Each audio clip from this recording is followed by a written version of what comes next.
Elder Ephraim of Mount Athos was a disciple of Elder Joseph the Hesychast.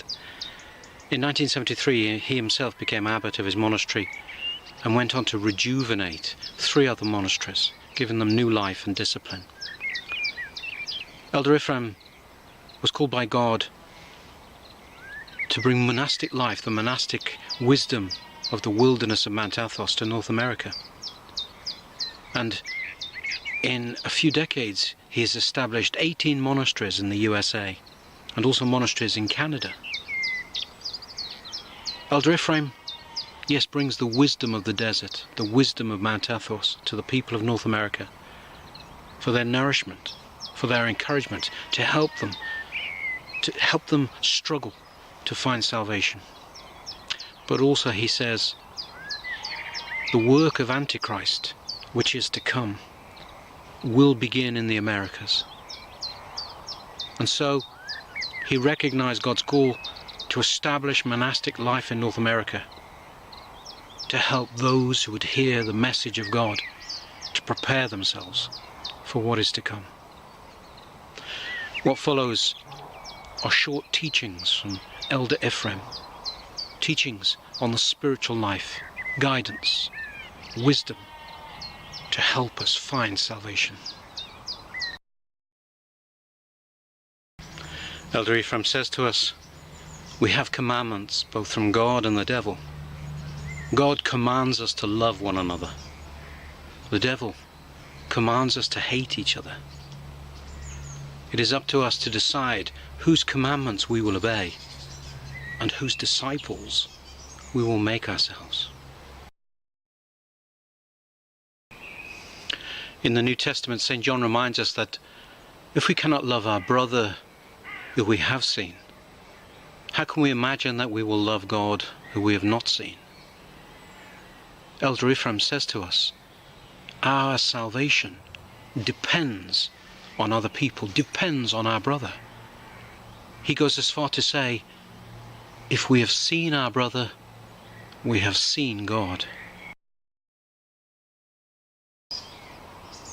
He warns us to guard the heart and watch our thoughts, telling us that those thoughts that accompany coldness of heart towards other people, enmity towards other people, invariably lead to demonic hatred. Elder Ephraim encourages us to arm ourselves with every spiritual weapon as we enter the arena. But he says especially we must arm ourselves with humility, because at humility the demons tremble.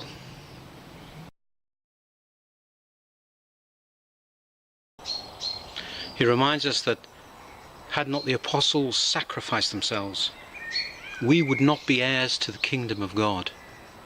We would not even be Christians. And so we struggle, not just for our own salvation, for the good of everyone to come.